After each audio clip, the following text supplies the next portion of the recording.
Bon, peut-être commencer par se présenter. Anne-Charlotte, tu veux commencer? Très bien, donc je suis Anne-Charlotte Bongard. Je travaille dans le conseil en économie comportementale. Je suis actuaire de formation. J'ai travaillé dans le conseil en actuariat pendant de nombreuses années.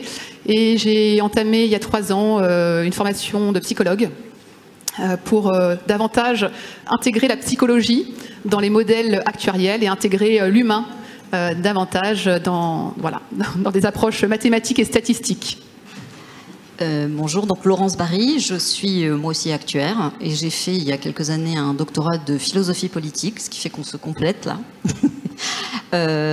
Et donc ce qu'on va vous présenter aujourd'hui, en fait, c'est quelque chose qui porte sur la façon dont on peut se servir des modèles actuariels entre guillemets ou autres pour agir en prévention. On a appelé ça de la théorie de la décision à l'économie comportementale et vous verrez que bon, on va un peu naviguer entre les deux. Notre exposé en fait est divisé en 2 parties. Dans la première partie, je vais vous faire quelque chose de théorique sur présenter en fait comment est-ce qu'on est arrivé à l'économie comportementale. Et puis ensuite, Anne-Charlotte vous fera un retour sur la mise en situation que vous êtes en train de remplir assidûment. Donc, les travaux que je fais au sein de la chaire Paris, je voulais dire que je travaille pour la chaire Paris, portent sur en fait les enjeux du big data pour l'assurance. Et l'un de ces enjeux tient au fait qu'on est passé de calcul de primes sur de grandes classes de risque à quelque chose qu'on va appeler des scores de risque, et qui sont des choses beaucoup plus personnalisées et beaucoup plus ajustées. Alors ce type de calcul pose un certain nombre de problèmes éthiques dont on ne va pas parler ici, mais un des arguments qui est avancé en leur faveur, c'est que si la prime est un signal du risque, eh bien le score, comme il est plus ajusté encore que la prime calculée sur des grandes classes, va être particulièrement efficace pour agir en prévention. Donc ça, c'est un des arguments qui est avancé, et c'est un peu ça qu'on voudrait challenger ici aujourd'hui avec vous, sachant que cette notion de prime de risque qui sert de signal est quelque chose qu'on a tous un peu intégré, qu'on prend comme une évidence, et qui en fait n'est pas si évident que ça. Et dont on se rend compte, en fait, c'est un sujet, cette idée de se servir de la prime en prévention, c'est un sujet qui a été introduit par les économistes, et c'est un problème d'économistes. Donc ce que je voudrais faire, c'est le remettre en perspective, sachant que, je pense que tu peux déjà passer sur le premier slide, ouais, sachant que en fait, la théorie de la décision de 44 va jouer un rôle clé dans cette notion de prime de risque qui va servir de prime comme signal. Et donc ce que je vais faire ici, c'est un peu une mise en perspective historique pour montrer ce qu'il y avait avant, pour bien comprendre ce qui s'est joué là, et nous amener ensuite à l'économie comportementale. Donc, slide suivant, qu'est-ce qu'on avait avant la théorie de la décision? Avant la théorie de la décision, en fait, en économie, puisque j'ai dit la prime de risque comme signal, c'est une notion d'économie. En fait, en économie de l'assurance, on n'avait pas grand-chose. Ce que vous avez sur la gauche, c'est un livre qui a été publié en 1902 par un Américain du nom de Willett, et qui a servi au syllabus des actuaires américains pendant presque 75 ans. C'est-à-dire que jusqu'en 1975, il était au syllabus. Et je pense que c'est très symptomatique du fait que finalement, l'économie de l'assurance, elle était pratiquement inexistante pendant toute cette période. Alors pourquoi? D'abord parce qu'on ne savait pas modéliser l'incertain en économie. On n'avait pas de modèle pour faire ça. En même temps, il fallait essayer de comprendre comment fonctionnent les individus. Et donc on considérait la rationalité des individus comme étant une capacité d'ordonner des préférences. Sachant qu'un individu rationnel était quelqu'un qui était capable donc d'ordonner ses préférences, mais de façon cohérente, c'est-à-dire de façon transitive. Si je préfère A à B, B à C, je vais préférer A à C. C'était ça la rationalité pendant cette période. Maintenant, l'assurance, elle se comprend difficilement dans ce cadre-là. Donc, ce que dit Willett dans son texte, c'est que finalement, les gens s'assurent parce qu'il y a un besoin d'assurance, parce qu'il y a une désutilité associée à l'incertain. Les gens n'aiment pas l'incertain, mais c'est quelque chose qui n'est pas quantifié du tout. Et puis, il y a quelqu'un du nom de Ludwig von Mises, qui est un grand économiste de la première moitié du XXe siècle, qui dit qu'en fait, l'assurance, la prime d'assurance pour l'assuré, finalement, elle a vraiment pas de sens, puisque soit il va avoir un accident, et tant mieux, l'investissement qu'il a fait dans la prime, eh ben, il l'aura rentabilisé. En revanche, s'il n'a pas d'accident, ben, tant pis pour lui, ça sera une perte. Donc vous voyez qu'on est dans des logiques qui sont très différentes de celles qu'on a aujourd'hui. En même temps, Charlotte, tu peux me passer le slide, l'idée le besoin de gouverner les comportements et d'agir en prévention, c'est quelque chose qui existe en fait depuis que l'assurance existe, parce que on a toujours eu cette notion d'aléa moral et le fait qu'à partir du moment où les gens s'assurent, ils vont plus prendre les précautions qu'ils prenaient auparavant pour prévenir les risques. Et donc ce qu'on fait pendant toute cette première moitié du XXe siècle, comme on ne se sert pas des primes, c'est qu'on va agir notamment grâce à de la publicité, par exemple. C'est le début des publicités des assureurs, c'est les années 20. Et alors, assez paradoxalement, en fait, ces premières publicités consistent à dire, enfin, d'abord, il faut commencer par vous assurer. Donc on va commencer par présenter l'assurance comme de la prudence, alors qu'on venait de dire, en fait, qu'elle engageait un comportement non prudent. Et vous voyez là, c'est des publicités qui sont prises aux États-Unis et en France, et c'est pratiquement la même chose. C'est-à-dire que l'homme prudent s'assure pour éviter que la veuve et l'orphelin se retrouvent à la rue s'il lui arrive quelque chose. Slide suivant. Alors, on peut aussi informer et éduquer. Informer et éduquer, ça veut dire quoi? Vous avez là derrière un agent d'assurance. Ça, c'est plutôt l'agent en question, il est pris de publicités qui viennent des années 50, mais ça s'appelle The Man of the Pro. C'était une publicité qui était très connue en Angleterre à ce moment-là. Les agents d'assurance, en fait, faisaient du porte-à-porte et ils engageaient un comportement prudent en même temps qu'ils représentaient eux-mêmes une sorte de modèle. Donc, ils ont une façon de s'habiller très précise, une façon de parler très précise aussi. Et pour éduquer les gens, en fait, ils distribuaient des fascicules. Donc là, vous avez quelques exemples de fascicules pris aux États-Unis dans les années 30, pour lutter contre le surpoids, pour savoir reconnaître si on est dans une maladie qui va se tourner en épidémie, et comment se brosser les dents pour rester en bonne santé, quoi. Donc ça, c'est ce qu'on a pendant toute cette période. Un autre slide qui est assez marrant, j'appelais ça discipliné, parce que je trouvais ça assez amusant. Donc c'est plein de stéréotypes, bien sûr, dans toute cette période, par rapport à la façon dont nous, on voit les choses aujourd'hui. Ça semble assez caricatural. Donc là, c'est déjà dans les années 50. Les femmes sont plus la veuve éplorée, mais elles commencent à conduire. Évidemment, il va falloir leur apprendre à conduire, parce que sinon, ça va être une catastrophe. L'agent d'assurance s'est transformé j'ai envie de dire, je sais pas, c'est la statue du commandeur là derrière. Il ressemble beaucoup à l'agent de tout à l'heure, mais il est très très sévère par rapport à ces femmes. Donc il faut faire très attention à la façon dont elles conduisent. Donc on essaie de discipliner les gens, donc agit vraiment sur le corps des personnes pour inculquer des habitudes prudentes. C'est vraiment comme ça qu'il faut le comprendre. Mais vous voyez que pendant toute cette période, à aucun moment on ne se dit on va se servir de la prime d'assurance pour donner un signal aux gens, pour qu'ils prennent conscience de leurs risques et pour qu'ils gèrent leurs risques en conséquence. On est vraiment dans une période totalement différente. Et donc les choses vont changer en 1944, donc quand paraît ce livre de von Neumann et Morgenstern. Donc déjà, vous voyez, physiquement, c'est très différent, c'est très mathématique. Et ce que vont faire en fait von Neumann et Morgenstern, c'est qu'ils vont donner une formulation mathématique du comportement en situation incertaine. C'est vraiment ça qu'ils vont faire. Donc la première chose, c'est qu'ils vont considérer que l'utilité dont j'avais parlé à propos de Willett, c'est quelque chose qui est une fonction mathématique, première chose. La deuxième chose, c'est que tous les individus, tous les agents économiques sont capables d'attribuer des probabilités aux événements incertains. Et donc avec d'un côté cette fonction d'utilité, de l'autre cette capacité d'attribuer des probabilités, on va pouvoir calculer des espérances d'utilité sur des situations futures qui sont incertaines. Et donc par conséquent, les préférences qu'on était capable de faire sur des situations certaines, elles deviennent élargies à des distributions de revenus incertains possibles. Et par conséquent, c'est comme ça que sont censés raisonner les individus rationnels. Ils sont censés maximiser leur espérance d'utilité. Donc voilà une nouvelle façon de présenter les choses. Et ça va avoir toute une série de conséquences pour cette notion de prime, de risque, qui va aussi fonctionner comme signal. Parce qu'effectivement, à partir du moment où on considère que les individus ont une fonction d'utilité et qu'en plus, ils savent calculer des probabilités, finalement, il n'y a pas de grande différence entre l'actuaire et l'assuré. Et donc ce langage commun qu'on va considérer que les hommes, enfin les assurés et les actuaires parlent, va permettre de transmettre des informations au travers de la prime. Et donc c'est comme ça que ça va un peu se passer à partir de ce moment-là. Donc premiers exemples pour gérer l'aléa moral. Alors l'aléa moral tel qu'on le présentait auparavant, c'était une notion de moralité, c'est-à-dire que les gens étaient, une fois qu'ils étaient assurés, ils étaient tentés de changer leur mode de comportement. Enfin, c'était quelque chose d'un peu fantomatique. À partir de là, gérer l'aléa moral, c'est structurer les primes, donner une structure tarifaire qui va faire en sorte que les gens vont se gérer eux-mêmes. Donc ça devient un problème d'incitation, mais qui est mathématique. Premier exemple, c'est choisir des franchises, faire en sorte qu'il y ait des franchises plus élevées à des prix plus faibles, va permettre aux gens de choisir leur niveau de prime en fonction de leur probabilité de sinistre, qu'évidemment ils sont censés savoir calculer, pour pouvoir choisir le produit qui leur convient. Et par conséquent, donner aussi un signal en sens inverse à l'assureur, puisqu'ils vont pouvoir révéler leurs risques à l'assureur dans l'autre sens. Parce que voilà, c'est un signal qui passe dans les deux sens. Et un exemple très classique de ce qui s'est passé, là-dedans, c'est la façon dont on a considéré les catastrophes naturelles aux États-Unis à partir du moment où on a intégré cette théorie de la décision en assurance. Jusque dans les années 60 aux États-Unis, les catastrophes naturelles, en tout cas les inondations, étaient gérées avec des grands programmes d'infrastructures qui consistaient à construire des barrages, à renforcer des digues, etc.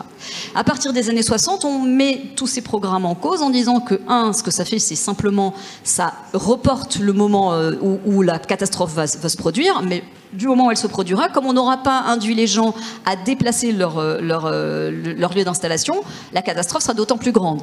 Et puis maintenant, en fait, on peut se servir des mécanismes d'assurance pour faire en sorte que les gens prennent en compte le risque qu'ils courent et choisissent d'aller s'installer ailleurs. Et donc c'était bien ça l'idée de ce programme américain qui s'appelle le NFIP, National Flood Insurance Program, qui consistait à dire on va rendre l'assurance obligatoire dans les zones à risque. On va leur donner des primes qui vont être des primes de risque exactes pour signaler le risque. Et puis on va les laisser faire leur calcul de coût-bénéfice pour qu'ils décident si oui ou non ça vaut la peine pour eux de s'installer à tel ou tel endroit. Donc ça c'était l'idée à ce moment-là dans les années 60. Et puis en fait, qu'est-ce qui s'est passé? D'abord, la première chose, c'est qu'on n'a pas mis en place des primes de risque proprement dites. On a mis en place des primes subventionnées. Donc ça a été immédiatement critiqué en disant si on subventionne les primes, on ne donne pas le bon signal. Si on ne donne pas le bon signal, les gens ne vont pas déplacer leurs implantations. Et on voit là, par exemple, sur le graphe de gauche, je ne sais pas si ça se voit très bien, mais les zones en rouge sont des zones où il y a des sinistres à répétition, qui veut bien dire que les gens n'ont pas changé leur lieu d'habitation parce qu'ils avaient des primes plus élevées à payer. Et puis après Katrina en 2005, le système fait globalement faillite. Il est endetté auprès de l'État fédéral à plus de 20 milliards. Et donc on se dit il faut faire une réforme. Donc en 2012, il y a une réforme qui sort. Et la réforme consiste à dire en fait maintenant on va vraiment faire des primes de risque. Et puis en plus entre 1968 et 2012, on a fait d'énormes progrès. Maintenant on peut vraiment donner un signal précis qui va faire que les gens vont prendre leurs responsabilités et aller s'installer là où il faut. Et bien qu'est-ce qui s'est passé? C'est ce que vous voyez sur le graphe de droite, c'est qu'en fait, pas du tout, les gens n'ont pas du tout modifié leur lieu d'implantation. Ce qui s'est passé, c'est que comme les primes étaient trop élevées, ils ont simplement cessé de s'assurer. Donc on voit que la théorie de la décision ne fonctionne finalement pas si bien que ça. Les gens n'ont pas en tête ces calculs de probabilité qu'on les imaginait. Et pareil pour les franchises dont je vous ai parlé tout au début. On se rend compte que les gens choisissent finalement l'option la moins rationnelle pour eux. Ils sont capables de prendre des franchises très faibles alors que ça leur coûte très cher et que c'est totalement irrationnel vu le risque qu'ils courent vraiment. Et alors, comment est-ce qu'on explique en fait tout ça? Et c'est là qu'on va arriver à peu près au propos d'Anne-Charlotte. C'est que c'est en fait la théorie des perspectives, Prospect Theory, qui est une théorie qui a fondé l'économie comportementale, avec les travaux de Kahneman et Tversky dans les années 70, qui propose en fait une théorie rivale de la théorie de la décision et qui consiste à dire certes les gens ont des utilités, ils ne remettent pas en cause l'existence de fonctions d'utilité, en revanche ils ne savent pas calculer de probabilité. Ce qu'ils ont, ce sont des poids qu'ils attribuent aux états futurs, donc en situation d'incertain, et ces poids sont biaisés. Et donc, en fait, la majeure partie de leurs travaux consiste à mettre en évidence ces biais, ce qu'ils appellent des heuristiques, notamment pour ce qui est des catastrophes naturelles. On se rend compte que quelqu'un qui a été exposé récemment à une catastrophe, il est biaisé en surestimant la fréquence de catastrophe, et à l'inverse, quelqu'un qui n'y a pas été soumis va la sous-estimer. Donc ça, c'est un des exemples. Mais ce qu'on peut dire, c'est que finalement, les affaires jouent un rôle dans la façon dont les gens se comportent, parce que finalement, c'est pas une grande surprise, mais c'est une modification par rapport à ce qu'on disait dans la théorie de la décision. Et par conséquent, pour pouvoir agir en prévention, il ne va pas suffire de donner une indication chiffrée à un individu pour qu'il puisse prendre des décisions, etc., etc. Et pour agir, en fait, les travaux qui sont faits notamment en catastrophe naturelle consistent en fait à repasser dans le narratif, à faire appel à l'imagination pour mettre en situation la peur, les affaires, etc. Et donc, si vous voulez, on est un peu en train de revenir, j'exagère, au fascicule qu'on avait dans la première moitié du XXe siècle. En tout état de cause, ce n'est pas la prime qui va permettre de gérer les comportements, il va falloir autre chose, il va falloir aller au-delà, il va falloir tenir compte de tous ces affaires, etc. Et je vais finir ma partie avec un petit clin d'œil, qui est que Kahneman et Tversky, leur premier article date de 1971. Et en fait, ce qui s'était dit, c'est qu'ils allaient mettre en situation des psychologues qui, pour eux, étaient des professionnels des statistiques, eux-mêmes sont psychologues, des professionnels des statistiques, puisqu'en fait, les psychologues font des tests, etc. Ils sont censés être au fait de comment gérer des tests statistiques, en se disant, on va les mettre en situation, on va leur poser des questions, on va voir comment ils réagissent. Et c'est comme ça qu'ils s'étaient rendus compte que finalement, même des professionnels des statistiques que sont les psychologues, en fait, ils sont biaisés, et quand on les met en situation, ils réagissent comme tout un chacun. Et en fait, le propos d'Anne-Charlotte, c'est de voir si les actuaires sont biaisés aussi. Voilà, je m'arrêtais là. Merci. Alors, peut-être pas tous les actuaires, mais les 47 personnes qui ont répondu à notre questionnaire. Donc, on va séparer en fait la présentation des résultats, des questions qu'on vous a proposées en deux parties. Je vais basculer ici, normalement. Oui. Alors... Voilà. Le code, il est tout en haut. Vous pouvez encore répondre si vous allez très très vite, d'autant que je commente la première question. Première question, on vous a proposé 3 loteries et de choisir celle que vous préférez. La loterie A, l'espérance de réussite, elle est assez simple à calculer, c'est 50%. Tirer une boule rouge dans un sac qui en contient 50% et 50% de billes blanches. L'espérance de la loterie B, elle est de 48%. Et l'espérance de la loterie C, elle est de 52%. Donc, vous êtes, somme toute, bien meilleur que les résultats... Il y a eu une réponse in extremis pour faire basculer les actuaires du bon côté de la force. Voilà, quand on interroge globalement des personnes n'ayant pas forcément de maîtrise des statistiques, je ne suis pas sûre que tout le monde ait fait des calculs, mais vous avez passé plus de temps sur cette question que sur les autres, hein, j'ai vu. Donc il y a eu quand même du calcul. J'ai eu du calcul. Vous avez, voilà, globalement, on a des réponses qui se situent sur les loteries A et sur les loteries B. Pourquoi? Alors la A, parce qu'elle est toute simple. La B, parce qu'on préfère tirer des billes, même 7 fois de suite, dans un sac qui en contient 90%. Psychologiquement, en fait, ça rassure de savoir qu'il y a 90% de billes rouges quand on en tire. Le problème, c'est que 7 fois de suite, c'est un petit peu trop. Donc, on n'est pas forcément, là, quand on parle maximisation de l'utilité espérée, si on fait un calcul de notre utilité, enfin voilà, on voit qu'on est un peu influencé par la façon dont est présentée la loterie. Je poursuis. Je vous ai proposé en fait un petit descriptif d'une personne qui s'appelle Nicolas. Vous l'avez lu, je ne vais pas y passer. Et je vous ai posé la question, quelle est la probabilité pour que Nicolas soit actuaire ? Donc, vos résultats sont 28,5% de probabilité qu'il soit actuaire. Vous aviez le choix entre 0% et 100%. Ce qui est intéressant, c'est peut-être un petit peu, c'est pas très coloré, mais enfin, on voit vos différentes réponses. Donc, on a un certain nombre de réponses qui ont dû être entre 0 et 1, mais on a quand même des probabilités qui vont assez loin pour une moyenne sur l'ensemble de vos réponses de 28,5. Donc là, on est typiquement dans un biais de représentativité. C'est-à-dire que vous savez tous à peu près combien il y a d'actuaires en France? Bah, pas beaucoup. Il y en a, j'ai pas le chiffre exact, je suis plus au conseil d'administration, 4500 à peu près. Vous voyez à peu près le nombre de personnes salariées voilà, qui peuvent avoir tout autre... et pour revenir dans le descriptif, je ne vous avais donné aucune indication sur son secteur d'activité. On parlait de ses enfants, on parlait effectivement du côté conservateur, prudent, ambitieux, qui a dû jouer un petit peu, s'intéresse aux questions politiques et sociales, et puis les énigmes mathématiques qui ont dû aussi faire un petit biais quelque part. Et puis, le fait que vous soyez actuaire, en fait, on a tendance aussi un petit peu à surestimer parce qu'on a beaucoup d'actuaires autour de nous, parce qu'on travaille avec beaucoup d'actuaires. Et donc, voilà, ça a baissé un petit peu, mais c'est parce qu'il y a de la tricherie, hein, j'ai l'impression. Je vous ai proposé, en fait, un descriptif d'un personnage qui s'appelle Marie, je ne vais pas le redire, et je vous ai posé la question, en fait, entre ces deux propositions, laquelle est la plus probable. Donc, la première, c'était Marie est employée dans une compagnie d'assurance. Voilà, j'avais dit qu'elle avait un diplôme d'actuariat, jusque-là c'est logique. Et après, j'avais proposé, Marie est employée dans une compagnie d'assurance et milite dans un mouvement féministe. Donc en fait, la plus probable, bien évidemment, c'est la réponse A, parce que la réponse B est comprise dans la réponse A. Donc ajouter un élément devrait être moins probable. Ils ont fait cette expérience de questionnement sur des étudiants. Il y avait 85 à 90% qui répondaient la réponse B. Moi, j'ai modifié sur l'actuariat parce que c'était plus rigolo. Mais on a tendance, en fait, à être biaisé par les informations qu'on lit et du coup, le plus, la façon dont ça s'appelle, le plus, c'est le moins.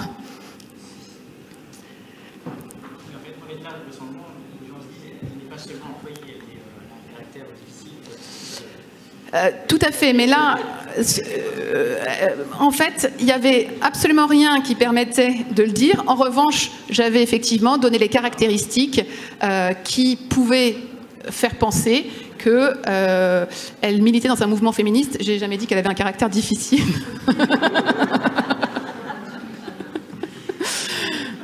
Je poursuis un petit peu les questions. Donc, parfois, en fait, l'intuition, alors ton intuition bat la logique voulant qu'on soit parfaitement, que toutes les réponses soient parfaitement dans les réponses A. J'aime bien, en fait, ce slide et poser ces questions-là. C'est des questions un petit peu relatives à la perception qu'on peut avoir des probabilités. Je vous ai juste demandé de placer sur une échelle allant de 0 à 100% différents mots, qui sont des mots qu'on utilise, somme toute, assez souvent, surtout dans nos métiers. Probable, possible, improbable, incertain, presque certain, peu probable. Ce qui est intéressant, donc vous voyez aussi un petit peu la répartition des différentes réponses. Donc là, voilà.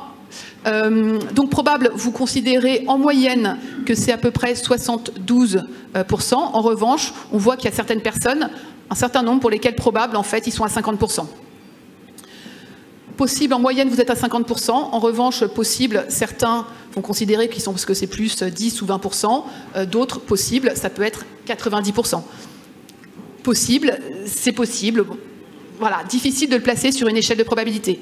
Et pourtant, aujourd'hui, les actuaires transforment finalement des visions du monde en anticipation, en évaluation des risques et donc en éléments quantitatifs. Et donc quand on se transforme en éléments quantitatifs, on voit à quel point on peut être biaisé ou en tout cas influencé par notre mode de fonctionnement. Donc improbable, il y a quand même 10%. Donc c'est improbable, mais bon, voilà, il y a quand même une chance sur 10. Incertain, beaucoup plus qu'improbable. Presque certain, 85%. Mais bien évidemment, certains sont quasiment à 100%. Et peu probable, en moyenne, 17%. Ce qui nous intéresse ici, bien évidemment, c'est l'étendue des possibilités. Peut-être des erreurs pour le peu probable à 90%. Alors, donc la perception des probabilités, juste pour revenir, ça rejoint un petit peu ce que disait Laurence tout à l'heure sur le côté pondération subjective au niveau de la théorie, des théories qui ont été présentées sur les prises de décision. Je passe voilà, assez vite pour qu'on ait le temps de tout aborder. Je vous ai posé la question aussi, alors évidemment sans rechercher l'information, je ne sais pas si vous l'avez fait ou pas, mais combien y a-t-il de décès des suites d'un cancer en France par an en moyenne? Et donc en moyenne, on est sur 150 000. Ce qui est intéressant ici, c'est que vous êtes 49 à répondre et que finalement, on a quand même une étendue assez diverse de vos réponses. Après, j'ai été obligée, idéalement, si j'avais pu avec l'outil, j'aurais pas mis d'encre, j'aurais pas mis de possibilité du tout pour vous demander spontanément à combien vous êtes. Mais on est très influencé souvent par ce qu'on a entendu, par l'article qu'on a pu lire la veille, par la façon dont ces informations sont couvertes par les médias, etc. Mais c'est très difficile d'avoir des estimations. En revanche, je suppose que beaucoup d'entre vous travaillent en assurance santé, donc voilà, peut-être que ces informations, vous les avez de façon plus commune. La deuxième question que j'ai posée, c'est finalement le nombre de décès annuels des suites d'une catastrophe naturelle dans le monde ces dernières années. Donc on passe dans le monde. Là, j'avoue que j'ai un peu forcé parce que j'ai mis une étendue de réponses très large. C'est-à-dire que je suis passée de 5 000 à 5 millions. Vos réponses sont très étendues aussi. Voilà. La réponse, c'est environ 5 000. Des catastrophes naturelles, c'est ce que disait aussi Laurent, c'est quelque chose que l'on craint. Alors, on va le craindre encore plus si on l'a vécu, etc. Mais donc, mécaniquement, on va avoir tendance à surestimer un petit peu ce type de risque ou à surestimer l'exposition, l'impact, en fait, de ce type de risque. Je ne rentre pas dans les détails après des coûts que ça génère, etc. Là, je suis juste dans le... Voilà, dans le test de votre perception ou de la façon dont vous voyez les choses. Du coup,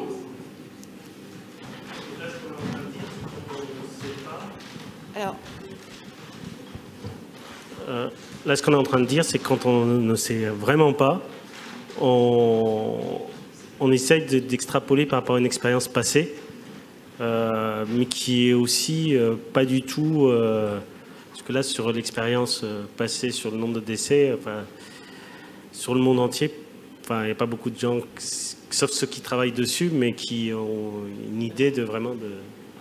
Donc c'est un peu, j'ai l'impression d'avoir, on se dirait d'avoir quelque chose de complètement uniforme, d'avoir quelque chose d'uniforme sur toute la plage, et finalement, on est plutôt biaisé.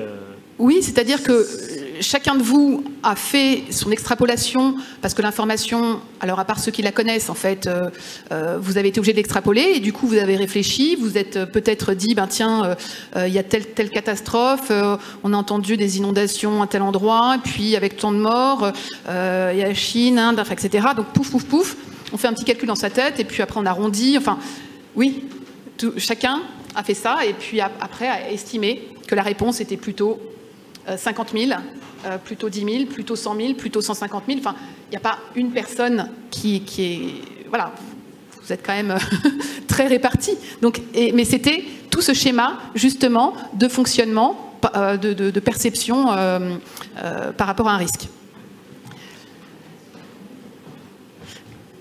Donc, l'individu, finalement, est un être complexe, qui est raisonnable dans le sens qui résonne, donc c'est exactement ce que vous venez de dire. Et finalement, il a été démontré que les modèles de l'agent rationnel sont mal adaptés à l'homme. Donc c'était les travaux dont a parlé Laurence tout à l'heure. Et donc pour que l'homme puisse avoir des jugements un petit peu plus justes et prendre les meilleures décisions, il a été considéré qu'il avait besoin d'aide. Donc c'est un peu l'objectif de la prévention. Donc les politiques ou des institutions engagées en fait pour protéger les personnes des risques essayent de trouver des éléments pour rendre plus efficaces des actions de prévention ou des programmes de prévention.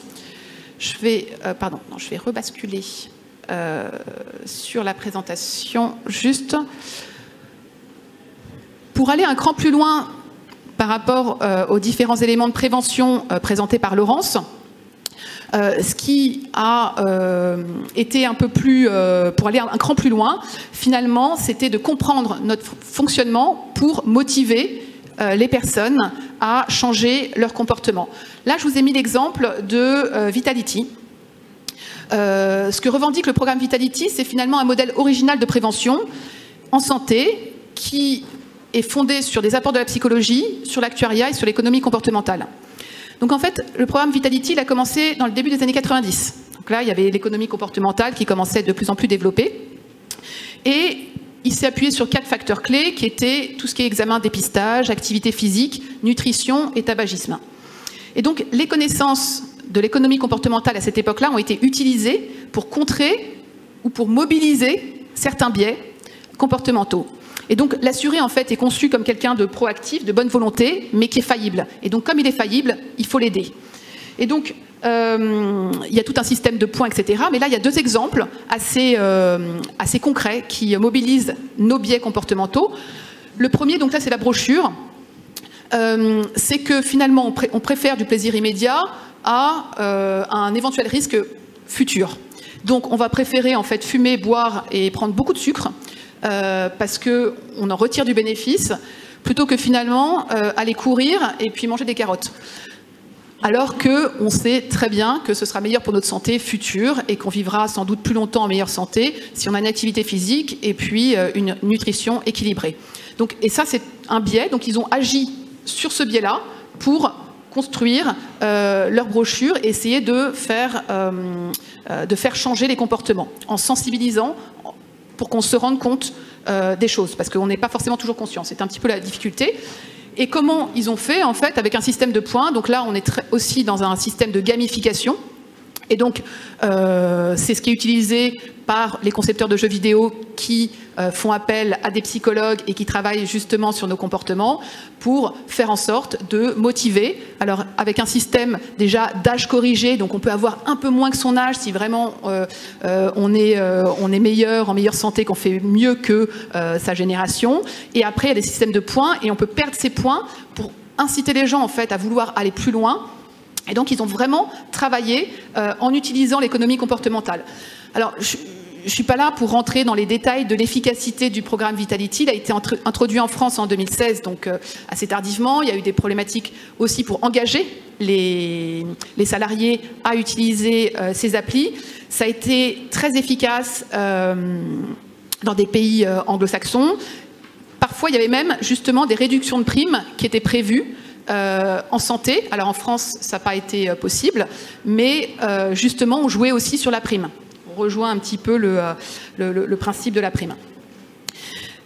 Donc, affiner finalement la connaissance des comportements et des niveaux de risque dont sont porteurs les assurés pour engager en fait dans des comportements vertueux. Ce qui est mis en avant ici, c'est un point important, c'est la promotion individualisée aussi. On n'est plus finalement dans un schéma ou dans un fascicule qui s'adresse à tout le monde. On va rentrer vraiment pour que chaque individu fasse son propre programme. Alors, ce qu'on peut dire aussi avec ce programme, c'est quand même on reste dans une approche assez paternaliste. C'est-à-dire, je vais changer le comportement pour encourager des bons comportements et surtout voilà, encourager le mode de vie plus sain parce que j'estime que c'est mieux pour l'individu. Là, ça peut aussi se discuter. Je vais faire la deuxième partie de la mise en situation. Je vais essayer parce que du coup, j'ai fait un échappe tout à l'heure. J'espère que... Hop là. Voilà. Donc, ma deuxième mise en situation, c'était de vous interroger un petit peu sur la sécurité routière. Première question, je vous ai posé, vous arrive-t-il de déposer les limitations de vitesse au volant? Donc, nous avons 36 personnes qui ont répondu oui et 12 personnes qui ne dépassent jamais les limitations. Donc, c'est très bien. C'est à peu près, sans doute, c'est représentatif. Hein. Je ne sais pas si vous êtes représentatif des dépassements de vitesse. C'est selon la vision de probabilité que vous avez. Voilà. Je vous ai aussi posé une question sur une échelle de 1 à 7. Dans quelle mesure craignez-vous les accidents de la circulation? Donc, globalement, de 1 à 7, vous les craignez à peu près à 5. Donc, un petit peu plus que la moyenne. Mais ce qu'on voit, c'est que là encore, il y a des personnes qui les craignent très peu.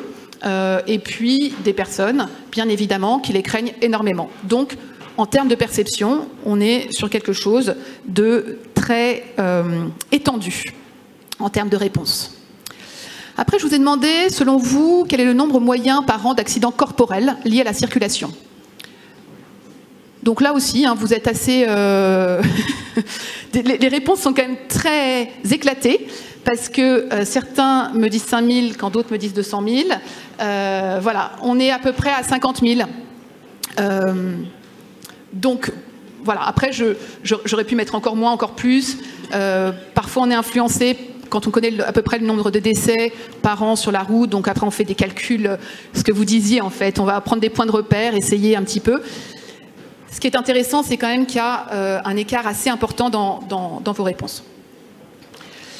Je vous pose la question, pensez-vous que les actions de prévention routière soient une bonne chose pour notre société? La façon dont j'ai posé la question, c'est vrai que c'était un peu difficile de dire non, mais vous avez joué le jeu, vous avez tous dit oui, c'est sympa. Et puis, je vous pose la question, sur une échelle de 1 à 7, dans quelle mesure êtes-vous prêt à changer vos habitudes sur la route pour une circulation plus sûre? Ça vaut ce que ça vaut, ça ne vous engage pas, hein, ça vous engage dans la réponse que vous mettez ici. Bon. Donc certains pas tellement, d'autres complètement. En moyenne, on est à peu près sur une échelle de 1 à 7, à 5,3 sur votre volonté de vous améliorer et de changer un peu vos habitudes pour rendre la circulation plus sûre. C'est sympa.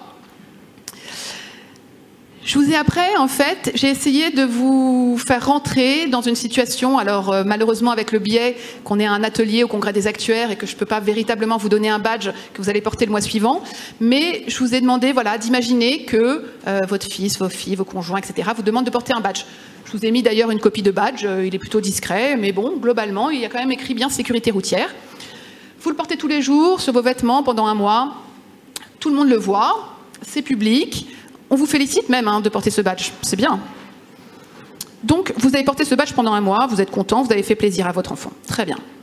Après, ça fait un mois que vous portez le badge. OK.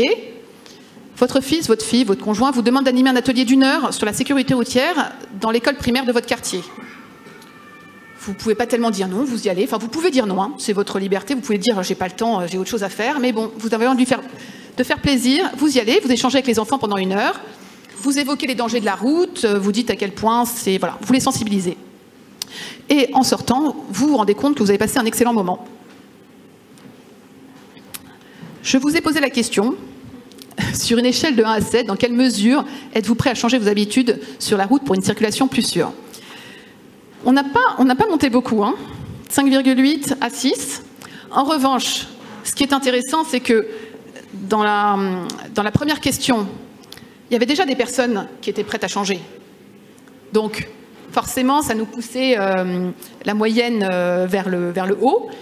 On a quand même un petit peu augmenté, pas tellement, et on a un peu lissé ici. Voilà. On a quand même un engagement qui est plutôt ici. Alors, qu'est-ce que ça nous apprend ?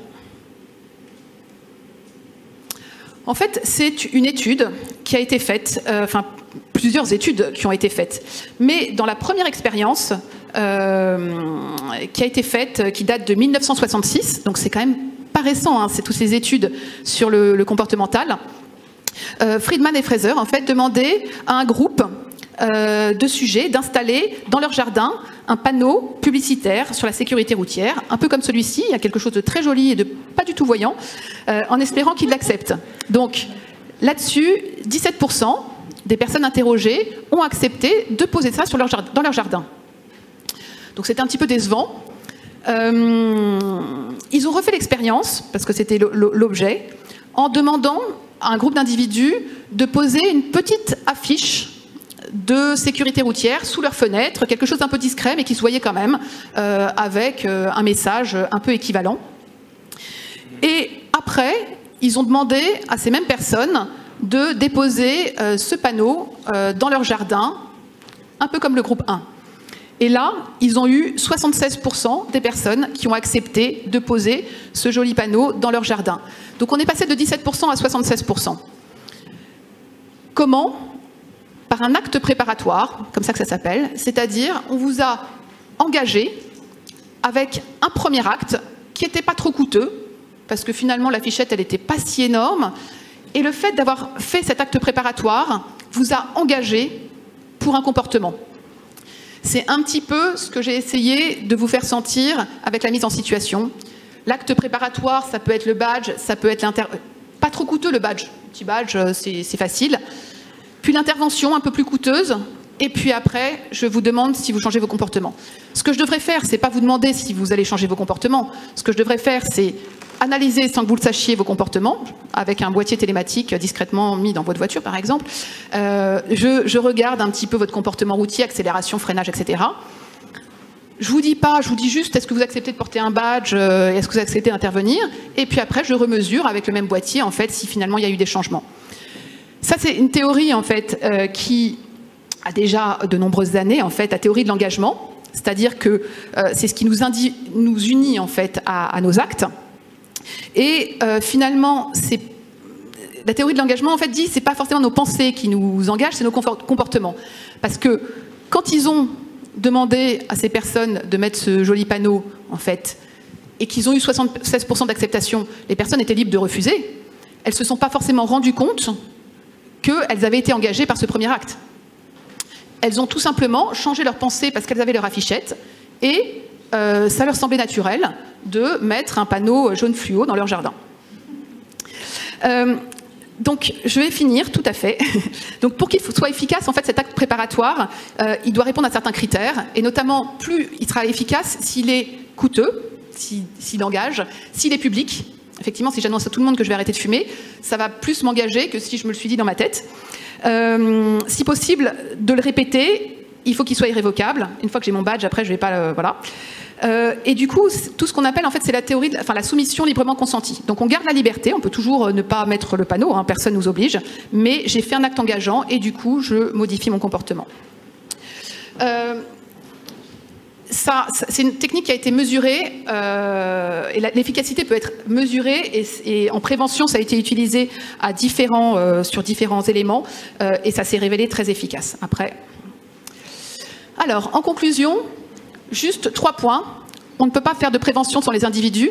Donc, à l'image des petits fascicules qu'il y avait dans les années 20, 30, 60, là, l'idée, c'est vraiment de repartir sur l'individu.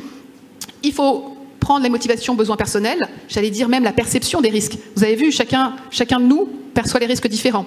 Donc, je mène actuellement une étude sur la perception des risques pour savoir si les actuaires perçoivent les risques différemment du reste du monde. Donc, vous pouvez aller sur mon profil LinkedIn et répondre à mon questionnaire. Je fais de la pub pour mon projet de recherche, mais à l'automne, vous saurez si les actuaires perçoivent les risques différemment du reste du monde. Plusieurs personnes m'ont dit qu'elles avaient déjà leur idée, mais parfois les idées sont très différentes. Donc, voilà, n'hésitez pas à répondre au questionnaire en allant sur mon compte LinkedIn. Et après, tout ce qui est engagement à modifier des comportements tout en maintenant la liberté de chacun, je ne peux pas terminer cette présentation sans parler de manipulation vertueuse, j'ai mis point d'interrogation, mais dans quelle mesure, et ça c'est toute la problématique justement de ce principe d'économie comportementale, dans quelle mesure on manipule, si on le fait pour la bonne cause qui est la prévention, est-ce qu'on a le droit de manipuler? Est-ce qu'il faut que la personne soit vraiment au courant de ce qu'on fait? Et c'est des sujets qui sont bien évidemment très ouverts, très à débat, mais globalement, ce qui va nous intéresser, c'est de revenir à l'individu, parce que chacun est unique, et donc a des besoins également et des visions uniques. Voilà.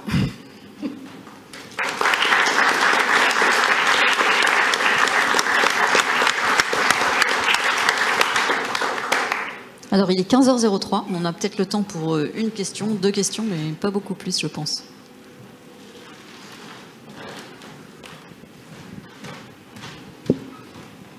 Oui, merci, c'est passionnant. Oui, derrière tout ça, 2 questions. La première, le comportement est influencé non seulement par l'utilité, il est aussi influencé par l'image qu'on donne de soi-même. Et en fait, votre proposition, c'est de jouer sur cette envie d'apparaître comme une personne sociale qui peut effectivement modifier les comportements. Oui, à toutes les deux, il me semble qu'il y a une difficulté dans la présentation sur, au fond, la rationalité. Qu'est-ce que la rationalité, quoi? J'ai cru comprendre que la rationalité, pour vous en particulier, c'était expected utility, et que prospect theory, c'était on biaise des probabilités, donc c'est irrationnel. Donc, quel est votre point de vue là? Est-ce que vous êtes dans du normatif ou dans du positif?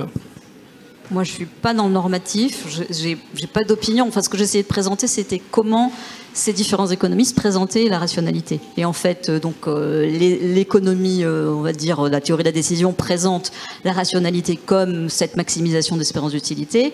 Et l'économie comportementale ne remet pas totalement en cause. Alors, je n'ai pas vraiment détaillé, mais ils imaginent qu'en fait, Kahneman dit qu'il y a 2 façons de raisonner. Il y a le système 1 qui fonctionne avec ses intuitions, ses biais, etc. Mais qui fonctionne, c'est comme ça qu'en fait, on fonctionne la plupart du temps. Et puis, il y a malgré tout le système 2 qui est ce calcul qu'on fait, mais qui est plus difficile à mettre en œuvre. Donc ces 2 rationalités coexistent.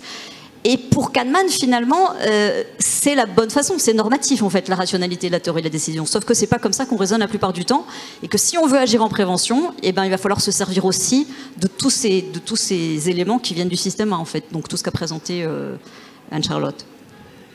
Oui, et ce que reprochait un petit peu Kahneman, en fait, c'est que on avait dit de lui qu'il avait démontré que l'individu était irrationnel. Et donc là, il s'est un petit peu insurgé en disant non, il y a une rationalité limitée, mais l'individu n'est pas irrationnel. Et donc en revanche, ça va lui demander plus d'efforts d'aller chercher la réponse à la loterie et de calculer l'espérance. Et donc spontanément, alors pour une loterie éventuellement, mais dans toutes les décisions qu'on prend au quotidien, sans même s'en apercevoir, parce qu'on en prend beaucoup, on va être spontanément dans certains biais par souci du moindre effort.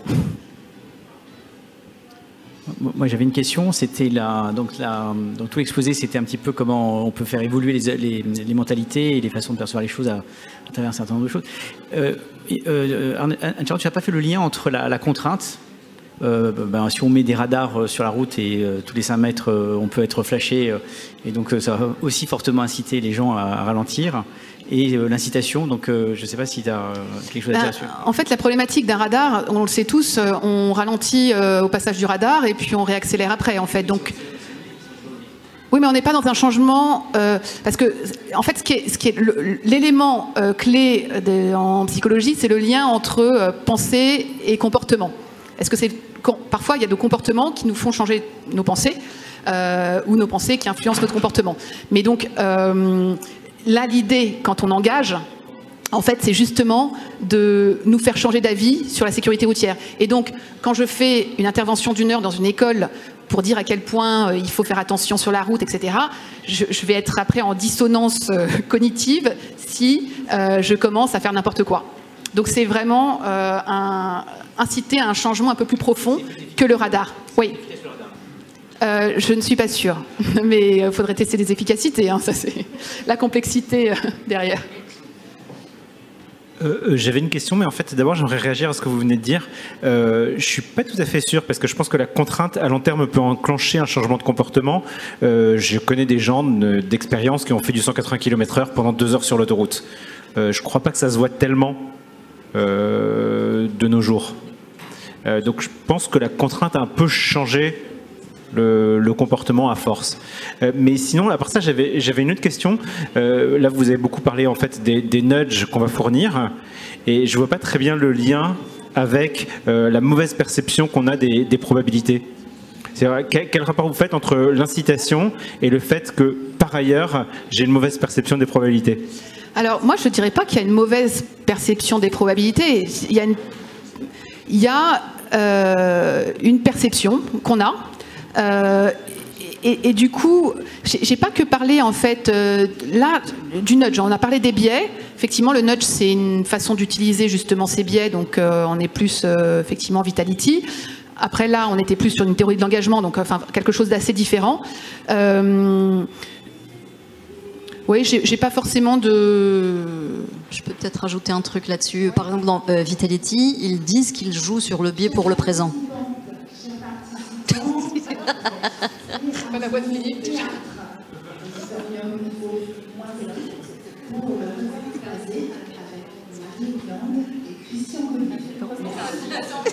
Voilà, exactement. Oh, mais merci beaucoup. Merci beaucoup.